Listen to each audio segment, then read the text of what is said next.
नमस्कार. लीड महाराष्ट्र या बातमीपत्रात आपले स्वागत आहे. आज बेडग येथे छत्रपती शिवाजी महाराज यांच्या अर्धाकृती पुतळ्यास दुग्धाभिषेक करण्यात आला. यावेळी बेडग येथील सकल मराठा समाज व इतर समाज बांधवांनी सरकारचा तसेच संबंधित दोषी अधिकारी व बेताल वक्तव्य करणारे मंत्री यांचा तीव्र शब्दात निषेध केला.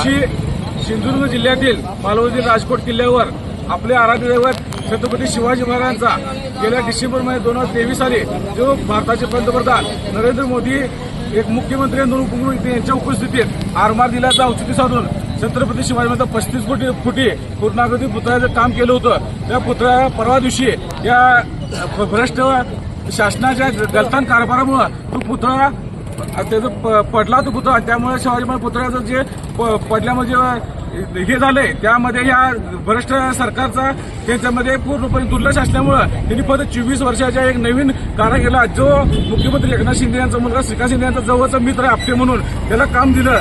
असं थोर महापुरुषांचे त्यातले आमच्या आराध्य छत्रपती शिवाजी महाराजांच्या पुतळ्याचं उभाराचं काम 1957 साली भारताचे पहिले पंतप्रधान माननीय पंडितजी नेहरू यांच्या उपस्थितीत तत्कालीन मुख्यमंत्री यशवंतराव चव्हाण साहेबांनी केलं होतं. त्या पुतळ्याला प्रतापगड झालेल्या पुतळ्याला 2 वर्षामध्ये पुतळा करून आज 67 वर्ष पूर्ण होतात, पण तो पुतळा आज सगळ्यात डौलाने उभा आहे.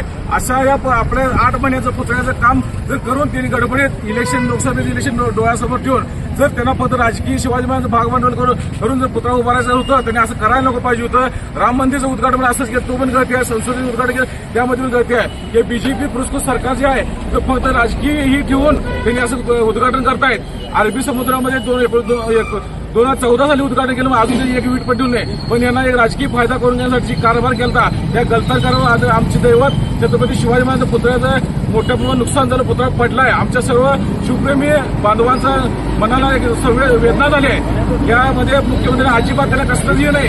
त्यांनी जर खरोखर त्याचं प्रायश्चित्त करायचं होतं तर त्यांनी काल छत्रपती शिवाजी महाराजांच्या रायगड किल्ल्यावर जाऊन मुख्यमंत्री उपमुख्यमंत्र्यांनी पालकमंत्री प्रायश्चित्त म्हणून एक दिवसभर त्यांनी मौन आंदोलन मौन बाळगायला पाहतं. पण ते मुख्यमंत्री असतील, उपमुख्यमंत्री असतील, पालकमंत्री असतील, काही आणण्याच्या कार्यक्रमात व्यस्त आहेत, पण त्यांना ह्याचं कोणत्याही वेळेस गांभीर्य नाही. काल तर केसरकर असे बोलले की काही चांगली घटना झाली अशी होत्यात, नाराजांनी बेताल वक्तव्य करतात.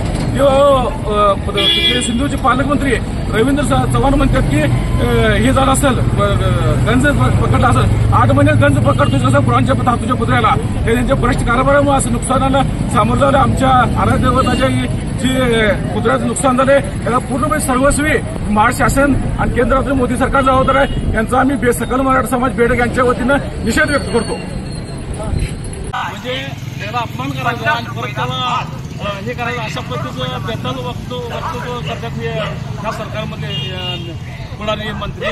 तर शिंदे सरकारनं या सगळ्या गोष्टीचा विचार करून तात्काळ ह्या 2 मंत्र्यांचा राजीनामा घेतला पाहिजे अशी बेडग सकल मराठा समाजाच्या वतीनं मागणी आहे.